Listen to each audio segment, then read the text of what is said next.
Lihatlah, itu adalah rumah bagi miliaran makhluk hidup yang sudah menaungi bola biru indah itu sejak miliaran tahun yang lalu.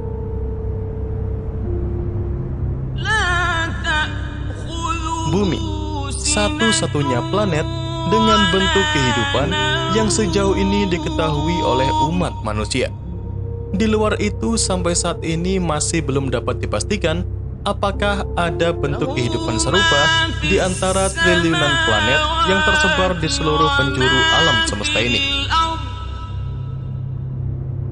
Sampai saat ini, manusia hanya bisa mengamati keindahan alam semesta di atas ketidaktahuan yang menjadi misteri besar untuk dapat dipelajari sampai generasi manusia seterusnya. Bumi kita ini memang kecil di antara gemerlap objek eksotis lainnya yang ada di alam semesta ini. Jika dilihat dalam skala kosmik, planet bumi kita ini tidak lebih hanya akan terlihat bagaikan butiran pasir yang ada di gurun Sahara. Di dalam sistem bintang kita saja atau matahari, bumi tidak akan tampak besar jika dibandingkan dengan planet lainnya yang ada di sistem bintang ini. Tata surya kita ini terlalu luas untuk membuat bumi menjadi besar. Lalu seberapa luaskah sistem bintang atau tata surya kita ini?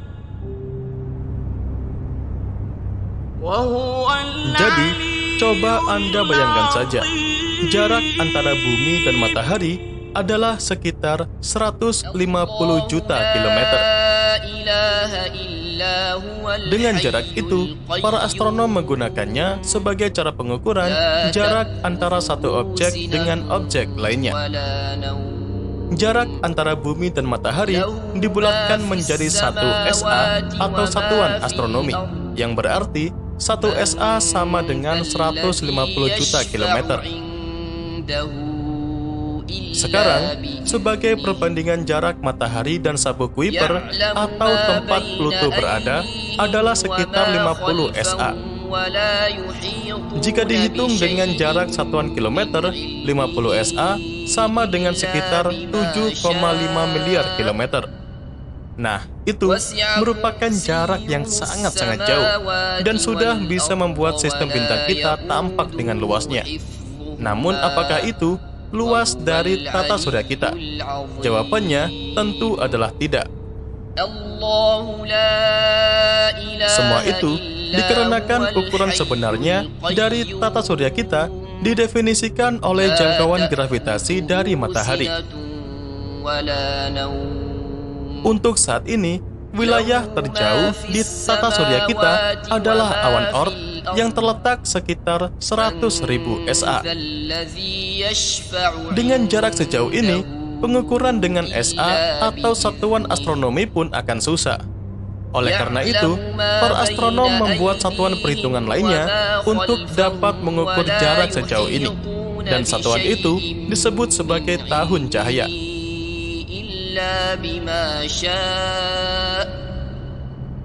Satu tahun cahaya sendiri sama dengan 9,4 triliun kilometer, dan untuk 100.000 SA atau satuan astronomi sama dengan 1,87 tahun cahaya.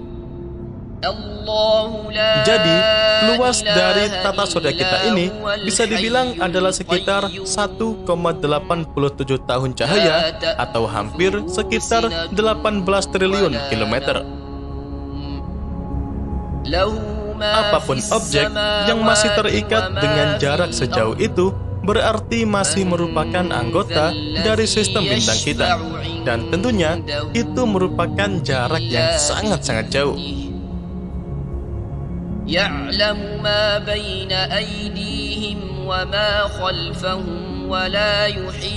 Dari penjelasan tadi, Anda semua mungkin sejenak sudah mengetahui betapa luasnya sistem bintang kita ini. Di antara luasnya sistem bintang ini, ada wahana antariksa bernama Voyager yang saat ini tengah berkelana di dalamnya. Sejak diluncurkannya dari bumi, Voyager secara total sudah berkelana di dalam sistem bintang matahari selama kurang lebih 44 tahun dan masih terus berjalan hingga saat ini. Dengan durasi misi itu, Voyager bahkan masih belum melintasi batas dari sistem bintang matahari. Masih dibutuhkan hingga ribuan tahun ke depan agar wahana Voyager akhirnya benar-benar bisa lepas dari sistem bintang matahari kita. Sekarang, mari kita lihat lebih jauh lagi. Wilayah sistem bintang matahari yang sudah kita anggap sangat luas tadi akan terlihat sebatas gemerlap cahaya dibandingkan gemerlap cahaya dari sistem bintang lainnya. Wilayah ini disebut sebagai Local Interstellar Cloud atau kumpulan dari grup sistem bintang terdekat dari matahari. Bumi dan seluruh wilayah sistem bintang matahari yang kita anggap luas tadi sekarang hanya terwakilkan dengan titik cahaya saja. Bahkan, titik cahaya dari sistem bintang kita tidak akan tampak lebih spesial dibandingkan cahaya dari sistem bintang lainnya yang ada di wilayah Local Interstellar Cloud ini.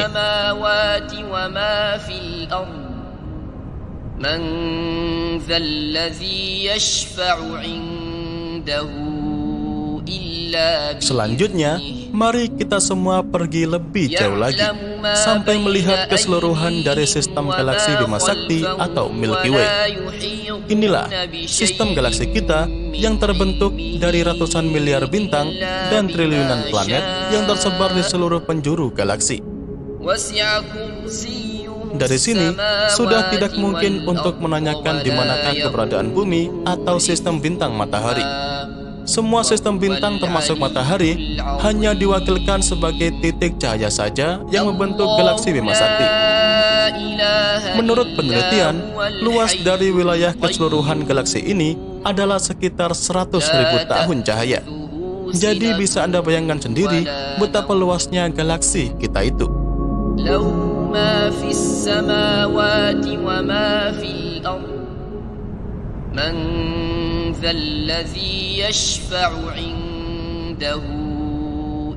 Jika tadi Anda semua sudah mengetahui luas dan megahnya galaksi Bima Sakti kita, sebenarnya itu masih belum ada apa-apanya. Galaksi Bima Sakti kita ini ternyata hanyalah satu di antara galaksi lainnya yang tergabung di dalam lokal grup galaksi yang berisikan sekitar 54 galaksi berbeda. Setiap galaksi memiliki karakteristik yang berbeda dengan Bima Sakti, terutama pada ukurannya yang bahkan 2 kali lipatnya dari Bima Sakti tadi.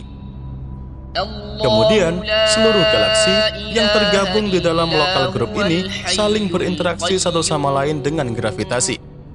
Itulah mengapa di masa depan nanti diperkirakan galaksi Bima Sakti dan Andromeda akan bertabrakan dan membentuk galaksi super elips yang memiliki ukuran jauh lebih besar lagi.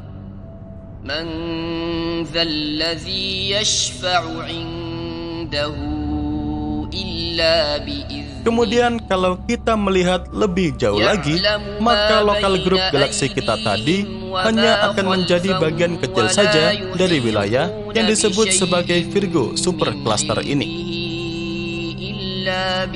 Disinilah tempat dari kumpulan grup galaksi berada. Di dalam setiap titik kecil yang Anda lihat itu berisikan banyak galaksi, termasuk galaksi Bima Sakti yang tentunya sudah tidak terlihat lagi. Tapi ini bukanlah akhir dari penjelajahan alam semesta kali ini, karena kita semua akan melihat lebih jauh lagi. Dan sampailah kita di hadapan Laniakea Supercluster, wilayah yang sangat megah dan luas tempat dari kumpulan klaster galaksi di alam semesta ini. Di dalam setiap titik itulah terdapat banyak sekali galaksi. Dan dari sini, sudah jangan tanya lagi bumi ada di mana. Karena klaster galaksi pun hanya akan tampak seperti debu yang melayang-layang di ruang kosong. Semua itu dikarenakan menurut sebuah penelitian, terdapat sekitar 100.000 galaksi di dalam Laniakea Supercluster ini. Lalu, sampailah kita di ujung dan batas pengetahuan manusia mengenai alam semesta ini. Wilayah ini dikenal sebagai Observable Universe. Di dalam sinilah rumah bagi sekitar 2 triliun galaksi di seluruh penjuru alam semesta ini. Inilah wilayah yang menaungi semua penjelasan dari awal tadi. Dan menurut sebuah penelitian, luas diameter alam semesta yang sudah teramati adalah sekitar 93 miliar tahun cahaya. Dan itulah batas yang dapat diketahui oleh umat manusia saat ini.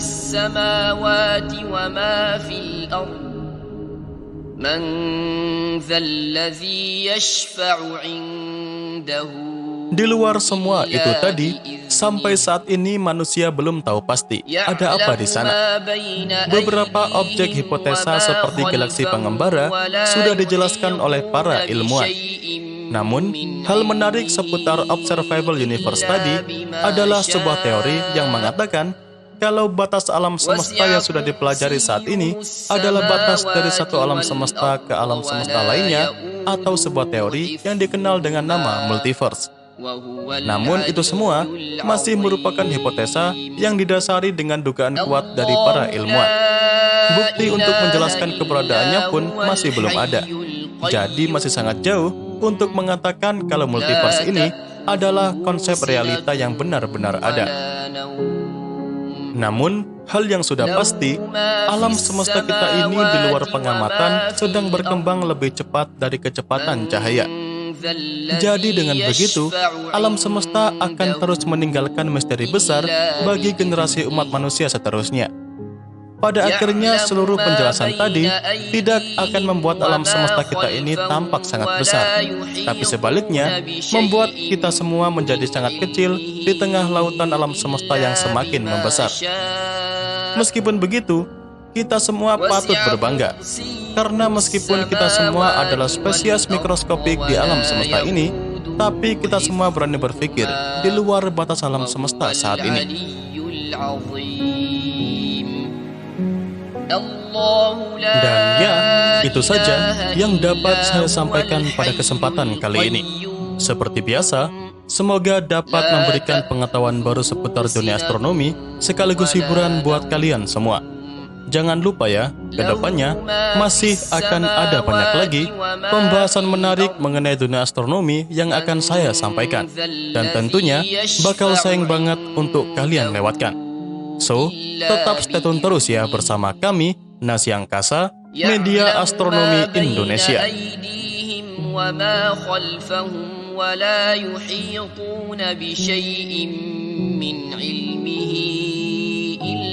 بما شاء وسع كرسيه السماوات والأرض ولا يؤوده حفظهما وهو العلي العظيم الله لا